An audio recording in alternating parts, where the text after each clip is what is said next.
I got to start off with a clap. I'm very, very, very excited for today's guest. I'm Bobby. Welcome back to Fight Junkies, the best fight podcast on planet Earth. And today I have an awesome gentleman that I've been chit-chatting with for the last few weeks, someone that I've been following for the last few years, and someone that's brought many, many, many laughs to me throughout my days. Today we have Mr. Robert Ingram from McDojoLife. Yo, what's up, man? Thank you for having me. I really appreciate it. And you've been nothing but cool to me. So I'm really looking forward to having a good chit chat and talking shop. Well, welcome to the show. I'm very, very, very excited to have you. I got to say, like, one of the top pages that I will consistently go through to watch for fun and for joy.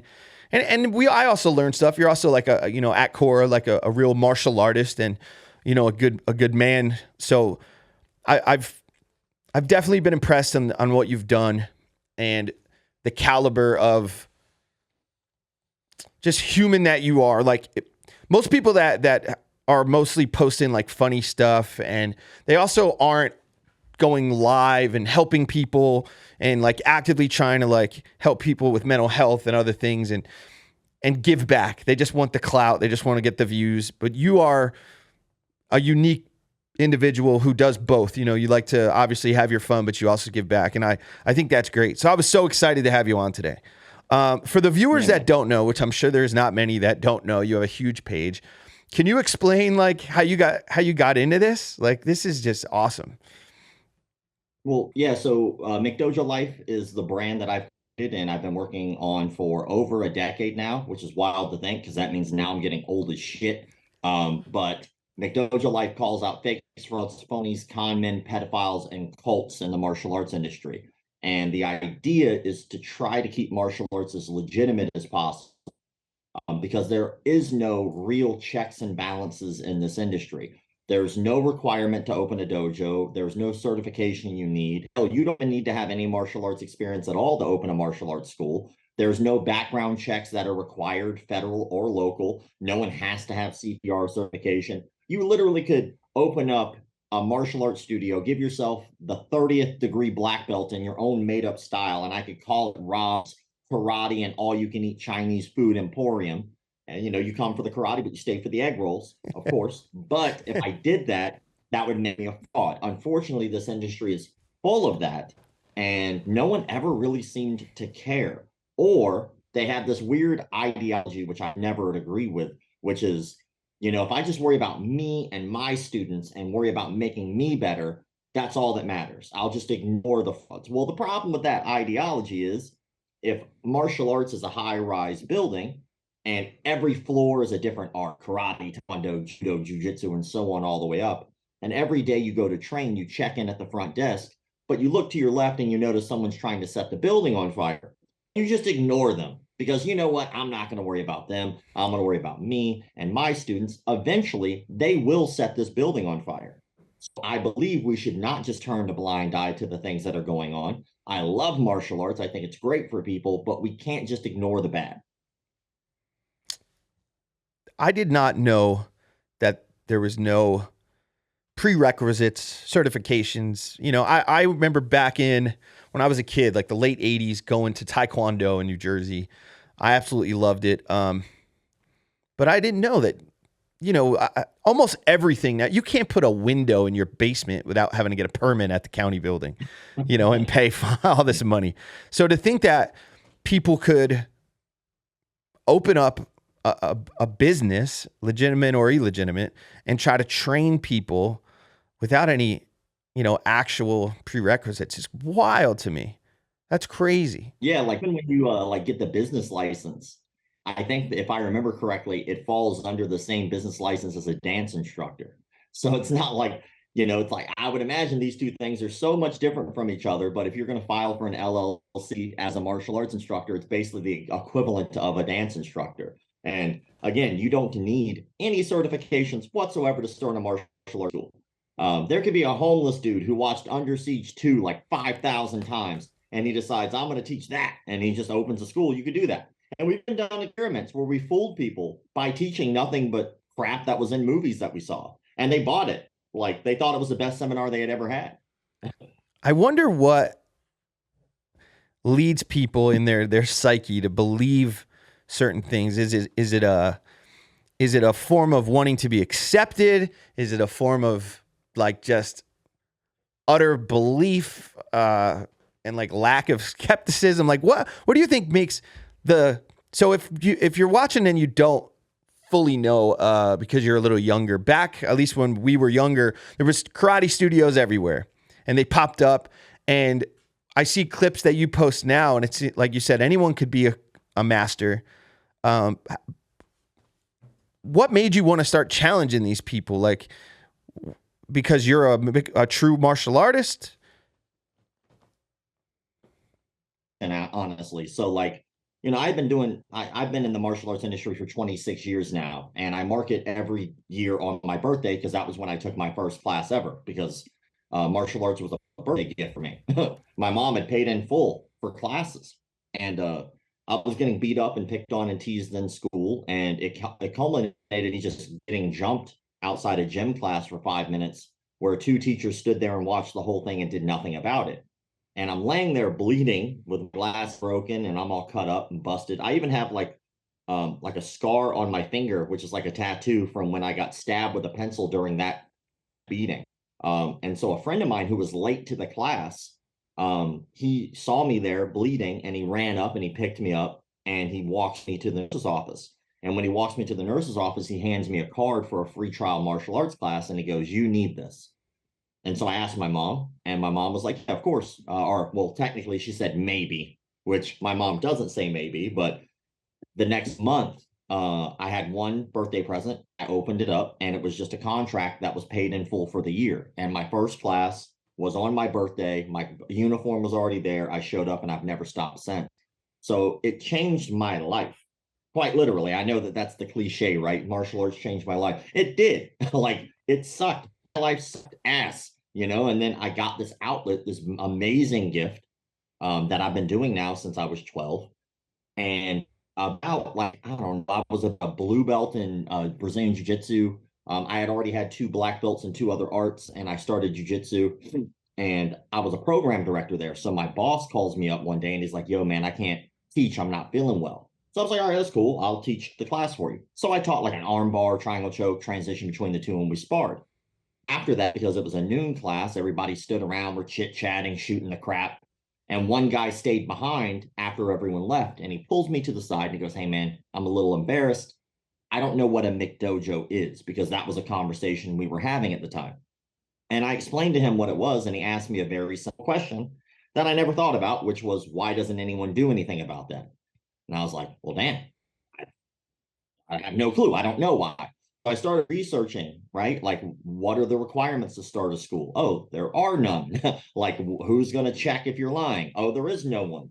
The only thing that was close was like Bullshido forums. And even there, they were just like complaining about really stupid things that didn't matter, while they were ignoring the major things like the rape and the fraud and the murder and all the other things that come along with it. And I just decided the next day to start McDojoLife. Wow.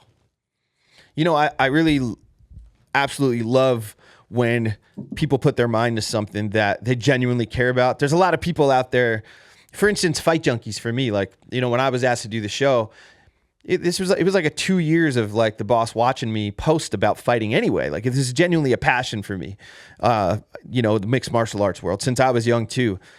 So to see somebody who, went through the bullying and then changed literally his life through mixed martial arts to challenge the people that are disgracing it, and putting shame in the face of martial arts as a whole.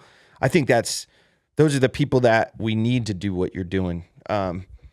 More people need to put their passion in front of their other foot and take that step. I think obviously it's hard, like inflation and money and all that crap. We all got to survive. But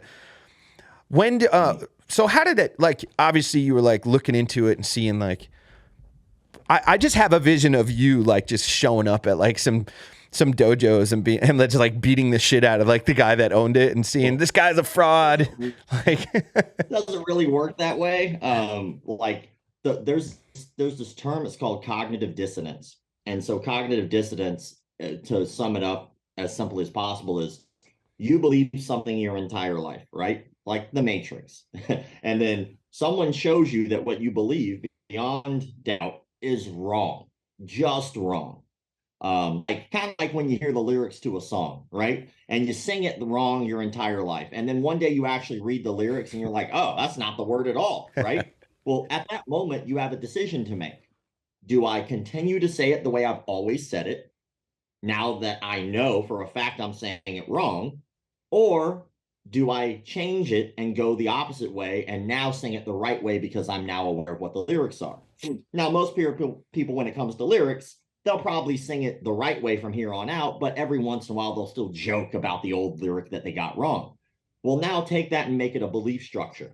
So now you believe for a fact that this is your life, this is the reality. And then someone proves to you that your reality is not correct, that what you've believed for 20, 30 years is a lie. Most people can't handle that. So what winds up happening is they have to make a decision. Now I know the truth. Do I continue to believe the lie? If I do that, my life will be so much easier. I just go with the lie. I don't have to change my friends. I don't have to change my social structure. I don't have to change who my mentor is. I don't have to change my whole belief system. I just continue to do what I did because that made me happy. Or do I uproot my entire life and change it completely because now I know the truth and I'm forced to go down the path of truth? The part is when you step from the outside, it looks like an easy decision. But when you're, inside of a cult, it's not that easy. There's a lot that goes into being inside of a cult, and it's not as easy as just beating the instructor up. Like no one in the history of any cult ever left a cult because you beat the leader up.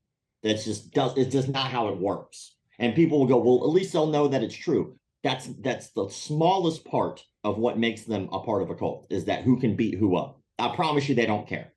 That's not what it is. And so that old school ideology of I'll just show up and beat them up or dojo storm them, it's proven to not work. It's proven to not have people leave the gym.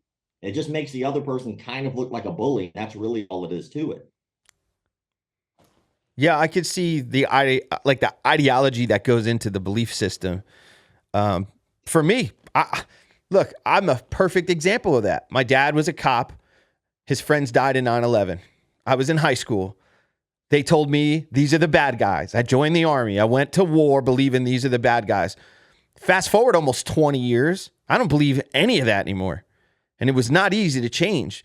And it would have been a lot easier to stay in my box and say, whoa, I'm going to dislike people because of the part of the world I'm from or the way they look, because that's the way that they shoved it in our throats as soldiers for so many years.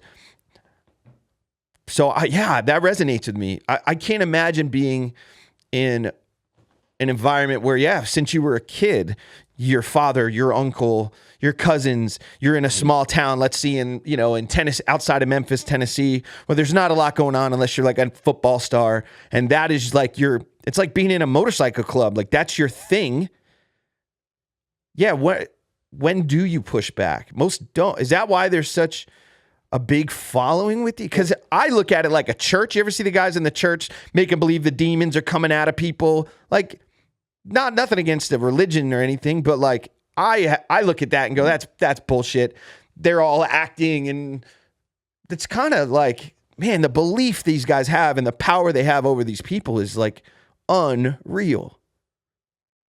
Well, one, it's really easy from the outside looking in to see when something's going wrong. It's a lot harder when you are indoctrinated into a belief structure, because people tend to think that they can't be fooled. And as a matter of fact, I can prove to any of you that you absolutely can be fooled. Like it's easier to it's easier to fool people than to convince them they've been fooled. All right. That's an old school saying. Everybody's heard of it before. But the reason that there's so many people who are involved in cults is because people forget the root word of culture is cult. Our culture is made up of cults, a lot of them. And most people, in one way or another, whether they know it or not, are probably a part of a cult. Whether it's a cult of personality, a cult of politics, it could be a religious cult, it could be a martial arts cult. Hell, you can even have a car cult, right? It doesn't really matter. You can have these cults. And so I actually have like a couple questions for you if you want to take a stab at it. Yeah, absolutely. All right, cool. So I'll ask you the first baseline question is very simple. Do you believe you could fall victim of a cult? I have in a way with the MC culture. Yes. Okay, there you go. Do you believe you can fall victim of a con artist? Yes. Okay, cool. Now, here's how we prove it to anyone who said no. All right. So, are you a lawyer? No. Do you think you'd be better at law than a lawyer? No way. Exactly. Are you a doctor? No, sir. Do you think you'd be better at open heart surgery than a doctor? No way. Are you a con artist? I think I have a good influence over people if I believe something, but I'm not conning anybody. If that So then you're makes not a con artist. no. Yeah, just having the ability to do something doesn't mean you're doing it. Like I have the ability to shoot someone in the head doesn't make me a murderer because I know I can do it. I choose not to, so I'm not a murderer, right? Yeah, So you're not a con artist because you don't go out and con people, even if you have the ability to do so. correct. The reason I set up that baseline of questioning is because a doctor is a job. It is a career in which you have to study and learn. And most people who aren't know they're not. And they don't even question it. They're not like, oh my God, this guy's having a heart attack. Somebody give me a scalpel. I'm going to do this. Like, no, you're not. Like, you don't know what you're doing. You're going to kill this guy. Or if you're a lawyer, you would never be like, or if you're not a lawyer, most smart people would hire a lawyer. Don't know what I'm doing. I know that if I represent myself, I'm gonna look like an ass because I don't know how any of this works, right? But then people get to con artists and they think that they know better than someone who is professional at a trade. Conning people is a skill. And if you look at people like Jim Jones, for instance, Jim Jones had probably one of the most famous cults that there ever was, right? Drink the Kool-Aid. Well, that particular cult, he started studying how to be a cult leader when he was a child. He would literally go to every one of the different religious factions in his area and go to every one of their sermons that he could, Wow. whether it was Christian, whether it was a Baptist, it didn't matter. He was going to everyone that he could, and he was learning, and he was watching how these people were able to talk to people. And then he'd go to the woods and he would practice preaching sermons to know. He'd study and practice and work on it, eventually becoming one of the front runners for the civil rights movement. So he took like his congregation, which was primarily African American, and he would go to these white only restaurants and say, look, I got 150 people right here who are willing to give you money. Do I take them to your competition across the street? Or are you going to eat here? And they would slowly but surely be like, well, I guess you can eat here. And slowly but surely, he was doing this great thing, right? Well, he used that somewhere along the line, discovered hookers and cocaine, and just starts sleeping with everyone in the congregation and doing all the drugs in the world. And then he becomes crazy with power and understands what he can do to manipulate people. But that took him decades to work on to be able to be that good to convince people to leave the country, go to another country, start an entire congregation, and then eventually convince them that they are a part of this religious faction that he's invented, where they should now commit mass suicide. Yeah. Then he convinced them to do this not because he got lucky or because these people are stupid. He's skilled at manipulating people. So when we look at these martial arts frauds, it's just as simple as thinking about this not like a martial art, but like a mechanic. Someone goes to a mechanic and they don't know anything about the car. They just know it doesn't work. And they go to the mechanic and they go, dude, my car's not starting. The mechanic can say whatever he wants to someone who's uneducated because they don't know. He'd be like, well, I need to fix your battery and I need to put some fluid inside your headlight, and your starter is bad and your brake lines are bad. Oh, by the way, we're going to have to repaint the car and then we'll be able to get it to start. Yeah. Well, people who don't know anything about cars, they'll go, okay, all I know is I took the car in, he gave me a quote, I paid it, now my car works. That's the average person. Now, obviously, I'm being really But it's true. exaggerated in terms, They made a show about but you that. don't know what you don't know. You don't know what you don't know. So martial arts is even more convoluted because coach, instructor, sifu, sensei, senpai, professor, like the list goes on. Depending on the martial art that you do, the culture might be completely different, and the wording and the terminology and the place of origin. Like most people spend a lifetime studying one martial art so that way they can understand it. Now take somebody who's never done martial arts before and they're looking out at a sea of martial arts to figure out which one they want. All they know is to ask one question when they walk in. The average person knows to ask, how much does it cost? Past that, they have no clue what they're looking at. So the idea is that as trained martial artists or people who've studied before, When you look from the outside in at people who are being had, you can spot it easy, but that's because we're educated. These people who are not educated are slowly but surely being taken advantage of by con men in an unregulated industry that has really no laws or rules or regulations behind it. It almost seems like the perfect bubble to get away with whatever you want. Yeah, you can do whatever you want. Like, and the fun part is like when you really start getting into the really crazy stuff. So, like in the United States, we have guys like George Dillman who believes he can knock people out with his mind, right? Yeah. We have guys like Evan Pantazzi who believes he can knock people out with sound. If he says certain words in certain ways, you just get knocked out, right? But then you have places like Indonesia. Indonesia, like, is now an entire culture that truly believes in their children that do things like Debus. Now, if you are curious, any Debus, Debus, before you do, understand that is horrific looking. It's self-mutilation without harm. So you'll have these Indonesian Salat practitioners who will go out in these public squares in order to gather more students and gather more money. And they'll do things like take chainsaws to their face or take blades across everywhere. And then all of a sudden, they'll just wipe it off. Well, to them in that particular culture, they believe truly that they have some type of inner power that stops them from being injured, right? But the people doing it know that it's rigged, but they use the power of suggestion to convince people they really have these powers, and people in an impoverished area of the world, they don't have any prospects. You were talking about the influence people have over, specific people in like different parts of the world where they don't have much, to the point where there's almost some self-mutilation going on with certain things. Like Debus is like self-mutilation without harm. So they'll like basically cut themselves and bleed all over the place. But then when they wipe their arm, magically they're not cut. Well, children are indoctrinated into this way of thinking to believe they have powers like in that area. They call it Tenaga Dalam. And Tenaga Dalam is like inner power. And that particular inner power, you'll see people, which is funny to watch at first, right? You'll see somebody wave their hand and somebody will fly back 30 feet without being touched. And they've been indoctrinated to believe this is a real thing. And when you watch it from the outside, it's hilarious. Do you mind if we pull one of your clips up? Do it. Go for it, man. Yeah, have at it. So there's an actual name for it. It's the chi. Is it chi or? Well, it depends. So like, let's say, for instance, when we're looking at this particular clip, this would be more like chi, chi, or ki, ki, or ki, qi. It just kind of depends. Chi is funny because when you talk like about this kind of stuff, if you asked this particular master what chi was, he'll give you one answer. But if you ask like another master, he'll give you a completely different answer. Chi is one of those things that is just kind of made up nonsense that the definition changes depending on how convenient it is at the time for the instructor or the person who believes it.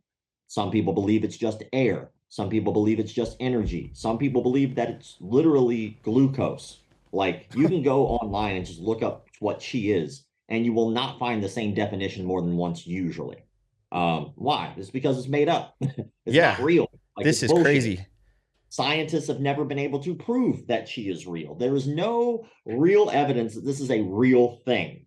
And anytime somebody does discover something, they go, oh, that's what it is. And then they just piggyback off of something that's not it at all. I mean, it's really funny shit. But like, you have to remember, like, when we look at this, that's funny, right? The guy's moving his arms, people fly back 30 feet. I think it's hilarious. But each one of those people is paying him. Each one of those people is potentially another 4 or 5 gyms that could be opened up under that lineage. It gets scary because that's a cult. Wow. Yeah, it's I've only looked at it from I guess in some aspects, who's that guy, Detroit, the Dust guy? Yeah, Dale Brown. Yeah. He's the only one where I was kind of like, this guy, he has to know he's full of crap and he's taking advantage of people. Like, what is your take on that guy? First of all, Dale is a giant piece of shit human being. Let's go. Yeah, fuck him.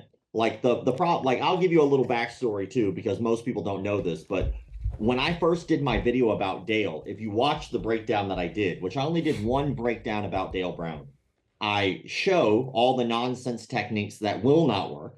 And then after I showed those techniques, at the end, I actually gave him credit for at least doing security work in that area. So, first of all, Dale Brown has Detroit Urban Survival Training. His headquarters is no longer located in Detroit. It's located about 30 minutes away from there in Ferndale, not Detroit. So every time he claims the hood, the streets of Detroit, yeah, maybe at one time you were there, but right now you're in Ferndale. So that's bull. Second, he was talking crap about Chris Kyle, one of the most decorated snipers Snipers on in the the world. planet. Yep. And we're talking about somebody who's elite of the elite for what he did. And, the man's got bodies. Like, that's just facts, right? So this most elite sniper, he went on to a interview, I do believe, with Colin Noir, and he said the words, Chris Kyle would be alive right now if he studied with me. What makes you, you ignorant security guard fat bastard, what makes you think that Chris Kyle would be alive because of your magical training? Then he's like, well, none of my security team has ever died doing their job. Yeah, but I'm sure that there's a dildo salesman in Detroit who's also never died in the line of his work either. That doesn't make you special. But meanwhile, he does have many, many of his security teams who have been shot and stabbed. I guess those gun disarms didn't work as good as he claims. Then on top of that, the dude goes on to, after my video I posted, he starts saying, hey, you should come up here to Detroit and you're more than welcome in our studio. And he wanted me to go there. Well, first of all, that's nonsensical. I'm never going to his studio. Never would. One, he could hit me for trespassing, not allowing me in the building at all. Two, he could hit me for trespassing at any time I am in the building. Three, in order for me to film inside his place of business, he has to give me permission. If he does give me permission, that means I have to have him sign a waiver. If he doesn't give me verifiable permission, then if I do film something he doesn't like and I post it, and because it was inside his place of business, I could be in legal trouble. Yep. If I go and someone gets hurt, that potentially means that I'm in trouble for a crime. If I talked about challenging and that's misconstrued, that could be constituted as a premeditated crime if I hurt anybody. So why on earth would I ever go to his facility? That would be stupid. But I did let him know that I'd be willing to meet him at a neutral facility. At the time, I told him, hey, I can't do it now because my stepfather was literally dying of Alzheimer's disease. He was in hospice. And I told him, look, man, I'm having to deal with this right now. Whenever that's done, we'll set something up. This asshole took the exact date. I said, hey, let's come back to the table around this time. And he sent like a message, like publicly on his stories. Oh, this guy's a coward. He's never coming, knowing good and well my stepfather's dying in hospice and I'm dealing with that.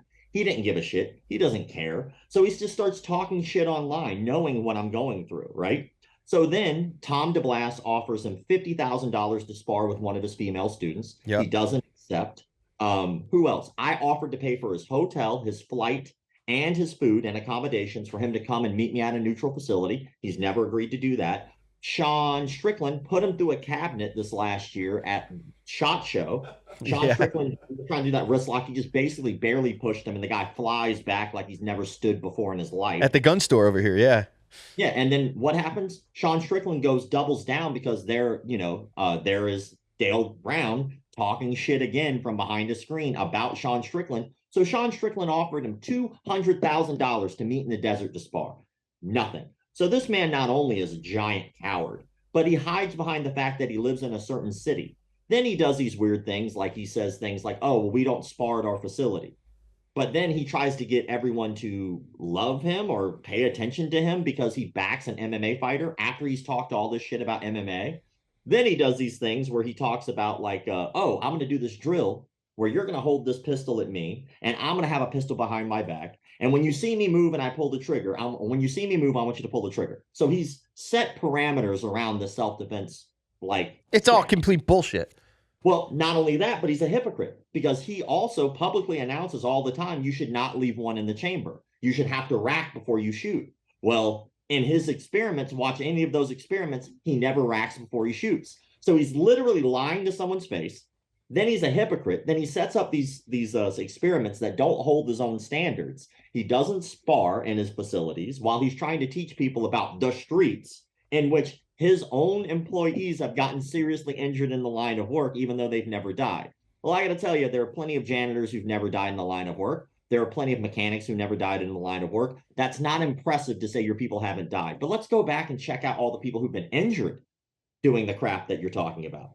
And it's fascinating to me. It's his own little cult of personality. And past being asked about him, I don't even talk about him anymore. Because the fact remains, he doesn't actually care about anyone other than himself. Because if you cared about your students and you cared about the safety of the people paying you, what you would care about is understanding that you don't know everything, that you should be bringing other people in to teach you. You should admit when someone tells you something that you have done is incorrect. You should be, of course, adjusting as you go because no one's perfect. If I talk to Tim Kennedy, what'll happen is Tim Kennedy, if I show him a better way, he'll be like, man, I'm going to do it that way from here on out. Why? Because his ego is not there because he gives a shit about his actual clients. Yeah. The difference? Tim Kennedy actually did some shit. Dale Brown is a security guard in Detroit. Yeah. Ferndale. He drives to Detroit. And he claims he's a veteran, I think, but I don't know, man. He probably got kicked out for not making weight, you know? I think he just likes hearing the sound of his own voice. Watch any of his interviews. He does the cultiest thing ever. If someone asked him a question, he filibusters. They'll ask him a very direct question. What's your martial arts background? He'll spend 30 minutes getting so far away from that answer that by the time he actually lets the other person speak, like they forgot what the question was. I got a question for you. Do you know who Jeremy DeWitt is? Not off the top of my head. Help me. Maybe. He's that police impersonator out of Florida near Jacksonville. No, I don't know who that is. Oh my God. He's another Detroit urban, retard. This guy, he was on Dr. Phil. He does funeral escorts. He doesn't anymore. He went and got convicted and went to jail. I think he just got out. Yeah, you're welcome, my friend. I have a beautiful rabbit hole for you to go down. Jeremy DeWitt. I'll send you it. I'll send you a text after this. Goodies, man. This guy is a phenomenon. I mean, I literally was obsessed with this guy's content during the early parts of COVID because there wasn't much going on, and you're gonna have a field day. It's it's a little different than the mixed martial arts stuff, but that same mindset, that ego, that bullshit, and that guy Dust, I think the ego is probably the worst thing with a lot of people that holds us back. But for him to say that Chris Kyle, one of the greatest snipers, would still be alive if he trained him, it was the most arrogant. I hope I never see that dude because I'm gonna smack him just for that comment. I want to ask you about some, before we go. You've obviously what were your intentions? Did you ever think, kind of like they asked Joe Rogan, like when you started podcasting, did you think it would be this big? Was this the goal, or just kind of like culminized into this gigantic thing? I mean, you are humongous, as you know. Was there a thought process, or like this is where I want to do? How did it get to this point? Like, I think that in martial arts, my mentality has changed every 5 years, right? My goals. So when I first started martial arts, I got tired of getting my ass whooped in school, and I wanted to be good at fighting people so I could stop getting my ass whooped. Because I was really good at talking myself into a fight and really bad at winning them. So I'd like talk shit, and then I'd be like, oh, I can't fight, and then get beat up. Like, damn, I didn't think this through. But so for the first 5 years, that's all I cared about. I competed in my first competition a month after I joined martial arts. I basically lived in the gym. I was there every day. That's not an exaggeration, that it was open. I was there. I was training before class. I was training after class. I was training a lot. And then I had my first full contact boxing match at 15 years old. I did that in smoker fights. That was literally a 21 and up bar here in town called Plush. So the first dude I ever fought in a full contact fight was a drunk guy who was 35 years old. Luckily, we have all that on film because all of them were filmed. So I'm writing a book about that shit. But after you do that long enough, you go, okay, well, what's my next goal now that I've reached the ability to defend myself? Okay, well, now let's see if I can be competitive with this. So, now I'm going to go down and try to be as competitive as possible, do as many competitions now for the sake of competition, not for self-defense. Then after that, you're like, well, what's next? Okay, well, maybe I want to teach. So I start going down that path. And when it comes to this, I think it started off as just a hobby, and it's like a side thing that I did for fun. And you have to remember, when you start anything, you start with zero. You don't have any followers. You don't have any views. No one cares that you exist. And then somewhere along the line, people started recognizing the work. Whether they recognized it for good or bad, it didn't matter. They still recognized it. And then it got put up on a bigger platform. And I remember the day that it was on Joe Rogan's show, the very first time he mentioned it, because he had shared a few of my things before then on Instagram. Like back then, he used to share a lot more. So he shared some of my stuff, and I was like, "Oh my god, that's awesome! Thank you."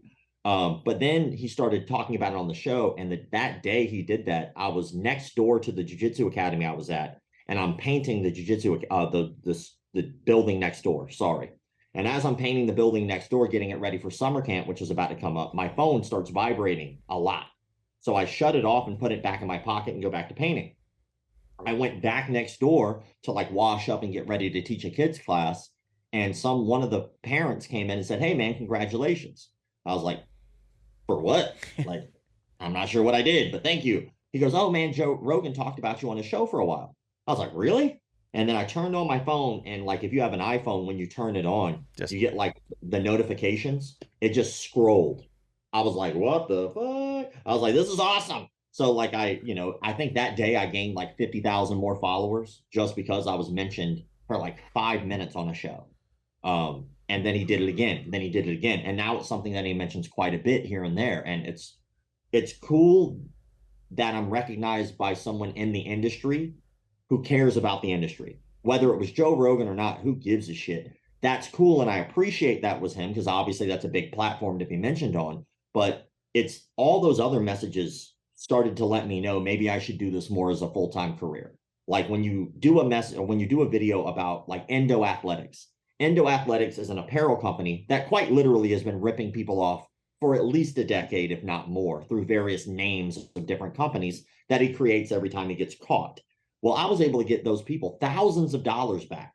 No exaggeration, thousands of dollars back because I communicated with the guy and then eventually did a story. And to save his own ass, he starts trying to give people refunds that he didn't give for like 10 years in some cases. So somebody out there who got ripped off on a t-shirt 10 years ago got like a paycheck from that guy, like a PayPal, and it's all of a sudden they're like, "What?" what is Like this? that that is why I want to do the job. That's the right thing to do. In an industry again that's unregulated, maybe we should have some regulation, and sometimes that means calling somebody out on their bullshit. Have you heard of Fight Circus? Not off the top of my head. Okay. I bring this up. I met and sat down with one of the top guys at Fight Circus on my brother's podcast, Action Junkies. I'm gonna send you some stuff because it's mixed martial arts, and I think because you also enjoy the comical side of things, even though you're passionate about this, and you know you want to see things done correctly, and you don't want people to be taken advantage of. I do, I can see that you have a funny side to you. You have to with the content you're posting, right? So when it comes to like the mixed, yeah, this is the McDojoLife funny stuff of the MMA world. Think of a circus, a legitimate circus, and now think of if you could do circus type stuff but in a cage or in a ring, and that's Fight Circus. So I wanted to share that with you because I think you're gonna love that stuff. Yeah, dude. When I was 16, I did a 2-on-2 fight one time at like that smoker fight we were talking about. I actually posted a piece of it on YouTube, and it was like it was wild, man. So that kind of stuff is always fascinating to me. Yeah, they do like 4 little people against like 2 transgenders. Like they go hard. Like they're going in at Fight Circus. It's in Thailand, where obviously there's not many regulations, so it's a little bit wild in there. But they'll do like musical chairs, and if you lose, you got to fight. Like they do. But it's a legit promotion. Like they have like an arena rented out, or not, maybe not an arena, but a circus sized thing with 1,000 people in there, and it's cool. The production value is actually pretty dope. I think you'll enjoy that. So I'll text you. Awesome. I'd love to check it out. Yeah, I'll hit you up with that and the Jeremy. So what's next for you? We spoke earlier. I didn't know if you wanted to bring it up about some of the things that you plan on doing in the future when it comes to mixed martial arts and yourself. What is kind of next for McDojoLife? Well, the first thing, I've been working on a book about those fight nights that I was talking to you about when I was a kid fighting in this bar. So I have tons of stories from that. And you know how most books start off a chapter with like a quote? Like I'm starting off each chapter with a photo of the story. Like I have proof of everything that's in this book. So all the stories in the book are true, from 2-on-2 fights to club riots. to there was a, the first guy I fought was 35 years old. My instructor set himself on fire in the nightclub that made national news. The first club promoter was killed in a street fight. Like, there's a lot that went on during that time in my youth, and it kind of was like my my path, I think, to becoming a man, and having those things that were so like in your face at the time in a very dangerous, rowdy environment just has a lot of stories. So that's something that I'm working on. We've been working on a documentary for about 3 years now, but 2 of those years were COVID. Yeah. And the first year was crowdfunding and filming what we got up to this point. But now Jocko Willink is now an executive producer of our film. And I spoke with Adam from Karate Combat, and he's coming on board as well. And so now we're just trying to finish up funding so we can finish that documentary. And once we're able to finish that, we think that it's going to be some groundbreaking stuff. It's a documentary about martial arts cults in that entire world. And so all the work that I've been doing for the last decade with McDojoLife, I can take that and cram that into a documentary or a docu-series, depending on what negotiation goes where at the moment. But we can cram that into that and really show people, yeah, there is this dark side of martial arts, but the purpose is to show people that it does change people's lives for the better. That's why people seek out martial arts. Here are some red flags to look for, so that way you don't get taken advantage of yourself, and using the cults as a backdrop. So hopefully that'll help a lot of people. Wow, that's awesome. That's tremendous. Once again, giving back, which I love. Huge fan of Jocko. When he left Ramadi, I had just got to Iraq with my division back in 2007. Huge fan of Jocko. I wanted to ask you one more thing when it comes to like me not having an ego myself. Like, what advice would you give to like a new, like someone like me who just started a fight show? I have like 20 plus years of like love and passion for the sport, but I'm 37. This is new for me when it comes to creating content. What would you say to someone like myself and other people who want to, eventually get to where you're at in the world of, building their own brand? I would just say set goals, man. Like, one of the things I've been doing for it's almost like the primary income for McDojoLife is I do business consulting for martial arts schools. So one of the comments that kept popping up when I first started was, how do all these frauds have so many students and I don't? And these are like legitimate schools asking these questions. So I'd like reach out to them and I'd be like, well, I can show you. And so I started doing business consulting right around the time I started doing McDojoLife. And like I said, I've been in the industry for 26 years, so I have a lot of experience on how to run a well-run school. And one thing I've noticed is most people in the industry think they know what they don't know. They think because they're good at choking and kicking and punching people, that will automatically translate to being good at business, that will automatically translate to being a good instructor. That's just not the case. So the very first piece of advice I give them is we need to write down where we are and write down where we want to be. If you start writing stuff down, you'd be amazed how much stuff actually gets done.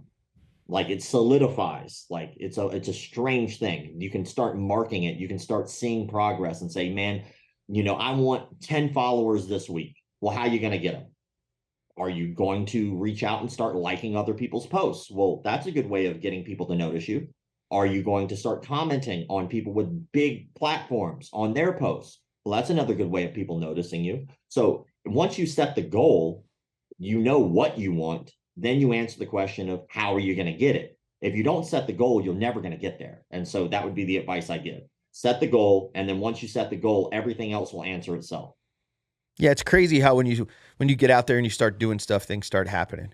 I am so excited and so thankful and honored to have you on Fight Junkies today. We got to get you out to Vegas. When you do come, let me know. We'll set up. We'll get you, probably a tour to the UFC PI, the Apex.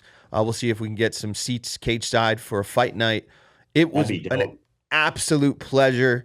I got something here, Bobby. This is I rarely do this, right? But this is how cool Sticky Paws is. Do you have a camera so he can see you too? Not on this one, but okay. I'm going to pull up this little video here. So this is like a never before released, right? This was after a podcast, Dating Intelligence, with Detroit Dust.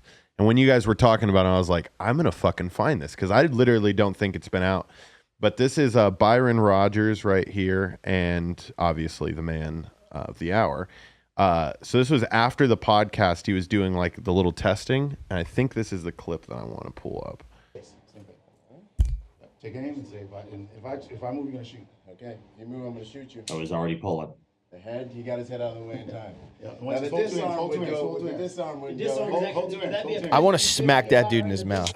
Okay, I had to pull it up because you mentioned it, and I was like, he really does it everywhere, man. And well, the thought process here, and I can even just break this down. It's literally a magic trick, right? So he has set the parameters for what's going to happen. Even if you rewind all the way back to the beginning, he's setting the parameters. He's showing what you have to do. So he's saying, I'm going to give you the gun, and what I want you to do is I want you to point the gun at me, and when you see me move, I want you to go ahead and pull the trigger, okay? He's already told him how to react. He has not set up a realistic scenario of what's going on here, because a realistic scenario is not so steady. There's communication going on. Why does someone have a gun on you if they're just going to stare at you? They're not. They're going to give you advice. They're going to tell you, but not advice. They're going to tell you what they need from you. Give me your wallet. Do this. Do that. People aren't static in these situations, but he creates the environment where they are.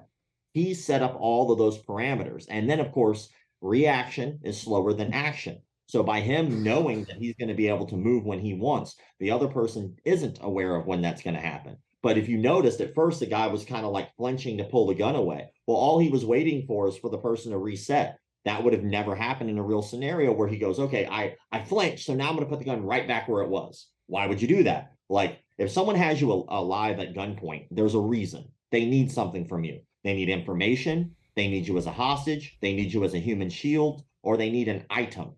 Like, you have something I need, right? But other than that, they're probably just going to shoot you and kill you, right? So if someone didn't intend on killing you and they pulled a gun on you, that's a much different scenario. And he's providing all of the parameters. No one ever calls him on that because he is the magician. He starts it off. He's saying, this is what I need you to do and how I need you to react, okay? And they just agree. There's been definitely several occasions, by the way, where Dale has tried this exact same thing. If you look it up, his name's Kenji, Kenji. And Kenji went to his facility and shot Dale multiple times. And Dale tried this exact same trick, but Kenji was already aware of the magic trick, so he basically just didn't follow parameters. If you can pull that up, I'd appreciate the hell out of that. Because I think it'd be a shame to show him being successful and not showing him not. Yeah, no. Because, I want to put a bunch of powder on my hand and successfully smack him in the face. Yeah. That dude gives me... What's the spelling on that? The heebie-jeebies. Kenji. Kenji. And Kenji is the gentleman who went, which good for him. He went to Dale Brown's studio, which, by the way, is really ballsy. At first, you know how Dale Brown talks about being all open. At first, they weren't going to allow him to film. Which Dale, of course, that's the whole reason I don't want to go to his facility, because he can control narrative. And of course, like, you have to think about it, like, you're literally going into the bee's nest at that point. Like, if you go into any cult followers protect cult leaders. That's what they do. And so when you have a scenario like, I already see it. That's exactly it. So you can see clearly when someone knows what they're doing and knows the bit, what happens. Shot him. Like, no, go a little bit slower. Go a little bit slower, Kenji. Out. Again, like, you can see clearly that when the magic trick is not followed directly the way he asked you to do it, it doesn't work. So, like, this fantasy that he creates, he's just really good at manipulating people. And if you look at like the face of the guy in the original video, that's how good a fraud Dale is. Because he's convinced that guy, oh my God, this works. No, the fuck it doesn't. He convinced you that it works. And you can do that with almost anything, which is fascinating part of human behavior. It's pretty interesting. I do that every morning when I look in the mirror and I'm like, you're beautiful. And then I go crush the day. Now get out there and be somebody. Go be somebody. I did have one last thing for you, though. No, absolutely. You were talking about the UFC there. The UFC is actually going to be here in Jacksonville, just as a shout out to the UFC, right here in my home city, which it never does come here. Where's the map? Where's my map? Month, man. There it is. It is going to be here on the 24th of June. So anybody who's in Jacksonville, make sure that you come to the UFC 24th of June. Wow. I didn't know that. I would have came. My mother's going to be in town. they're going to come visit. But 24 June, Jacksonville. I lived in New Jersey most of my life, then the Army, but I got a job at Port St. Lucie where I was going to work and live for a little while about 10 years ago. That's cool. Yeah, that's not that far away from here. Yeah. I love it. I absolutely love Florida. It's just, it reminds me of New Jersey a lot, and like, not the people, but just like some of the weather and like just I just love the vibes. Plus I started golfing, and golf's big out in Florida. I don't know if you golf. It is, man. The PGA Tour out here, and it's like a huge deal. You know, it's funny. Like, speaking of the UFC, Dana White every once in a while will like pop in and watch my lives. He never says anything. He never stays for a really long time, but he'll just watch. And I'll like send him a message like, "Hey, dude, thanks for watching the live." And he never answers his damn DM. And I have one photo with him that I wanted to retake when I get the opportunity. And I was invited to Izzy versus Gastelum in Atlanta, which was the fight of the year that year. It was one of my favorite fights to this day, not just because I was there, but it's a banger of a fight, right? They're just going to war. That was the fight where Izzy's like, "I'm willing to die." Yeah. Like, yep. 5 rounds. You might. So I was like third row because Rogan was really cool and got me tickets. And I was like, this is the coolest shit in my whole life. I thought it was like, this is the greatest, right? And then Dana walked down the aisle. And I was like, "Oh my God, Dana, can I get a photo, man?" And I fanboy for a second, and I go take the picture, and I'm like, "I got the picture." And I looked, and he'd already passed by, and it's me, clear as day, and a blurry photo of Dana because I was shaking my damn phone when I did it. So I always wanted to retake that photo. One day I will. Well, we got to make that happen. Have you spoke to Rogan at all about going on his show? I mean, based off of you guys both being like true martial artists, and I think it would be a great conversation, honestly. I really do. So I know he does not like when people request to be on the show. He's been very vocal about that over the years. Even on his show, he talks about doesn't like when people bug him to be on the show. I think that there are far more important people to interview that haven't been interviewed yet. But I did request like years ago if I could be on the show. And one of it, like back when his actual back when his podcast, like on his website, used to have like a contact button. I was like, "Again, I'll try." And they were like, "Oh, we'll see what he has to say." So he knows I'd like to be on the show. He knows what I do. I think most likely it'll probably happen, if it ever happens at all, probably after the documentary hits, because of the backing of Jocko. Jocko guaranteed me a spot on his podcast when that happens. So chances are good we will try to do like a big podcast show run for publicity for the movie. So we'll see. But I don't want to bug him.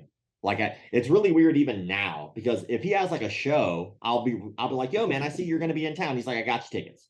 I was like, "Oh, that's cool. Thank you." Like, and he's done that so many times. But if you try to like have a conversation with him, he kind of keeps people at bay. Yeah. So he's like really nice to me. Like, he's overly nice to me. And then, he's just kind of keeps people at a distance, which I think is fair.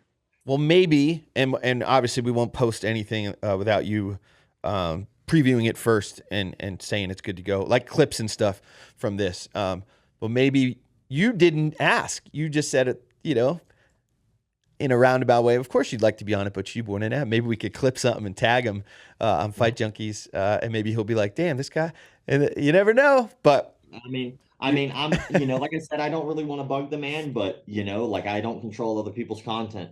So that's true. So we got to get you out here. Again, I think there's a show coming in. I appreciate Vegas. You, right? You're in Vegas? Yeah, I'm in Vegas. Yep. I could throw a baseball and hit Dana White's office.